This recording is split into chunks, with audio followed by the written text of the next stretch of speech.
Nobody walks down the aisle expecting to end up here, sleeping on opposite sides of a bed that feels like a continent, communicating through silence and sighs, looking across the dinner table at someone you once couldn't stop thinking about, and feeling absolutely nothing, or worse.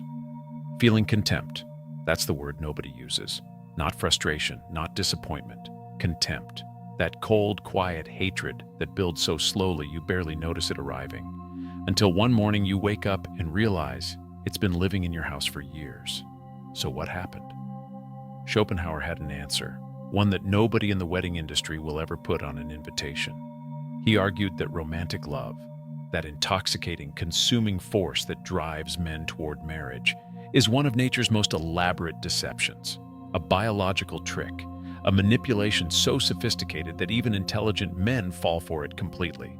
He called it the will to live, nature's blind, relentless drive to perpetuate itself through reproduction. And romantic love is its weapon, its disguise. You didn't fall in love with her. You fell in love with the illusion nature constructed to make you reproduce. The compatibility you felt, manufactured. The profound connection, a projection. The certainty that she was the one. Evolution dressed in a wedding gown. And once the biology settles, once the neurochemicals normalize and the illusion thins, you're left with the reality you actually married.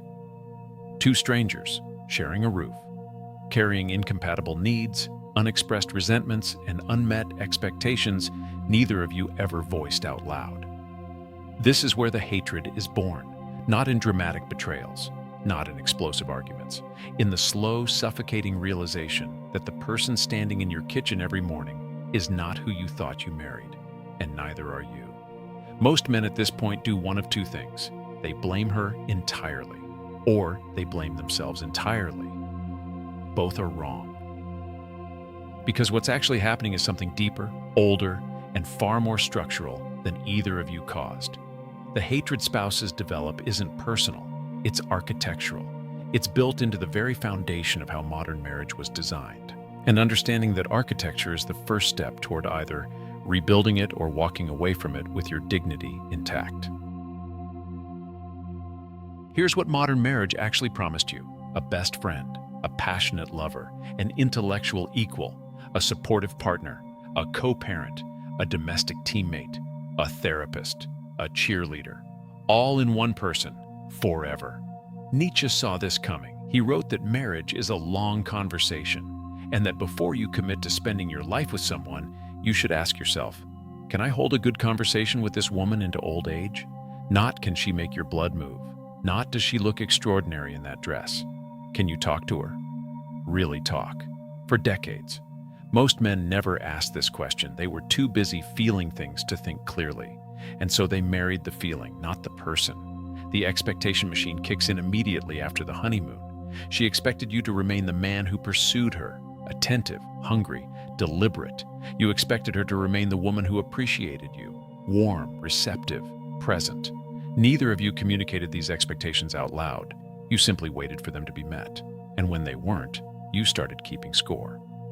Psychologist John Gottman spent decades studying couples and identified what he called the 4 horsemen of relationship destruction: contempt, criticism, defensiveness, and stonewalling.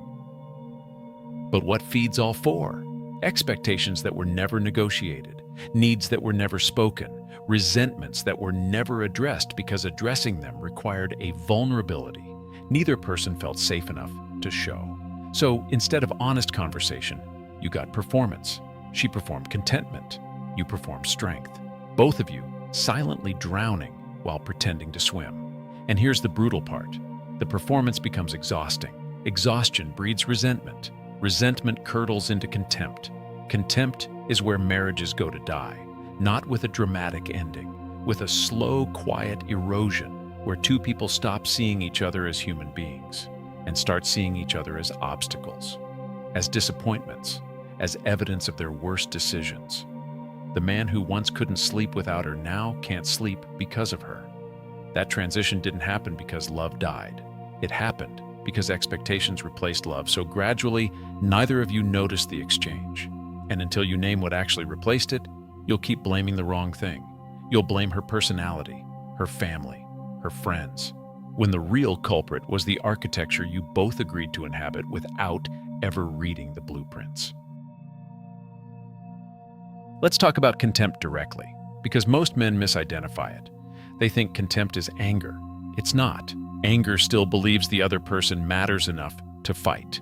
Anger still contains energy, investment, hope that something can change. Contempt is what arrives after hope leaves. It's the cold superiority that settles in when you've stopped believing your partner is capable of meeting your standards. When you look at them and feel, not rage, not sadness, but a quiet, corrosive dismissiveness. She rolls her eyes at what you say. You sigh before she finishes her sentence. The gestures become micro. The damage becomes macro. Schopenhauer wrote that the greatest cruelty isn't violence, it's indifference. The decision to treat another human being as though their existence is irrelevant. Married couples inflict this on each other daily, and nobody talks about it because it's too uncomfortable to admit. Admitting contempt means admitting failure.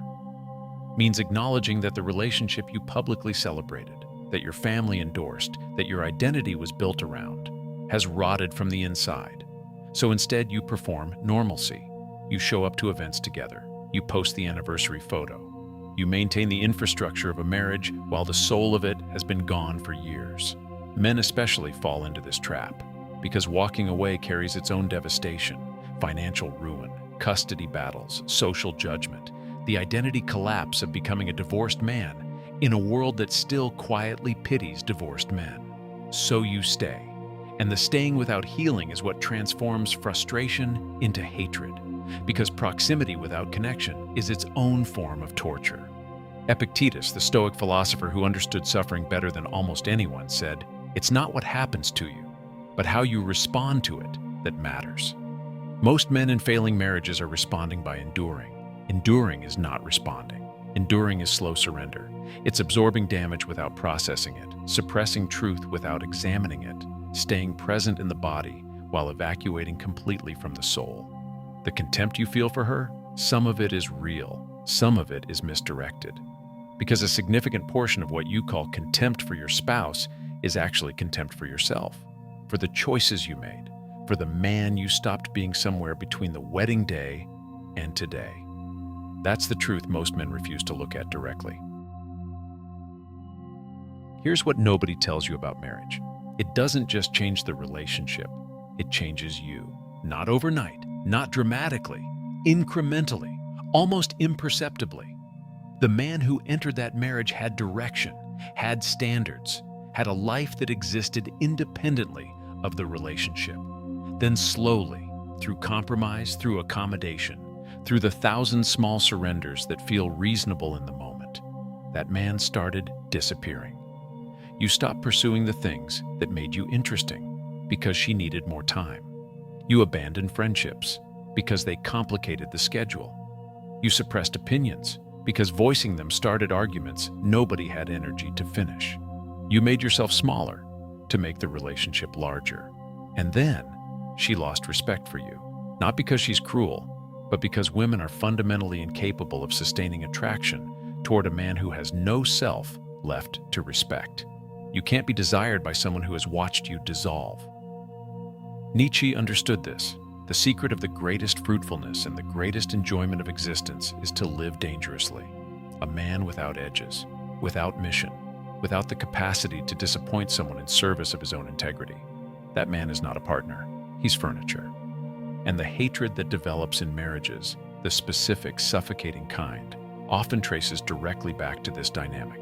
She resents you for not being the man she married. You resent her for making you feel like you had to become someone else to keep her. Both resentments are legitimate. Both are pointing at the same wound.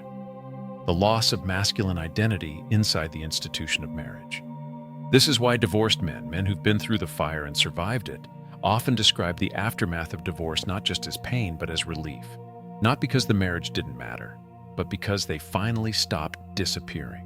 They rediscovered solitude, reclaimed standards, rebuilt the self that got quietly dismantled across years of accommodation.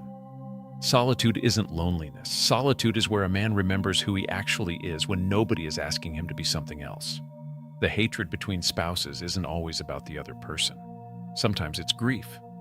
Grief for the man you used to be before you loved someone more than you loved yourself. And that grief, unexamined, unspoken, buried under resentment, poisons everything it touches. So where does this leave you? Two options exist, and both require the same thing first: radical honesty. Not the kind performed in couples therapy sessions where you learn to use "I feel" statements while silently calculating the cost of divorce. Real honesty, the kind that happens alone, at 3 a.m. When the performance stops and you ask yourself the question you've been avoiding: is this salvageable, or am I staying out of fear? Because fear is not loyalty. Fear is not love. Fear is not commitment. Fear is just fear wearing the costume of all three. If the answer is that something real still exists, something beneath the contempt and the resentment and the accumulated damage, then the work required is specific. You stop managing her emotions and start speaking truth. You reclaim the parts of yourself you surrendered. You establish what you actually need, not what you've been trained to accept. You demand the same honesty from her that you're finally offering yourself. Schopenhauer was a pessimist about marriage, but even he acknowledged that conscious suffering, suffering you understand and have chosen to face, is categorically different from unconscious suffering, the kind that destroys you slowly while you pretend it isn't happening. Conscious pain can be navigated. Unconscious pain just metastasizes. If the answer is that it's already gone, that what you're protecting isn't a marriage but a memory of one, then the clarity required is different. You leave, completely, without guilt for choosing survival. You build the life that the marriage slowly consumed. You return to the man who existed before the accommodation started. You choose solitude over suffering, not as failure, as precision. The real reason spouses hate each other isn't incompatibility. It isn't poor communication. It isn't even betrayal. It's the gradual, mutual destruction of two people who stopped being honest with each other and with themselves long before the hatred arrived. The hatred is just the symptom. The disease is dishonesty. And the cure, whether that means rebuilding what remains or walking away from what's already gone, starts in the same place: a man alone. Thinking clearly, telling himself the truth for once, without performance, without fear, without the noise of a relationship drowning out the only voice that actually matters: his own.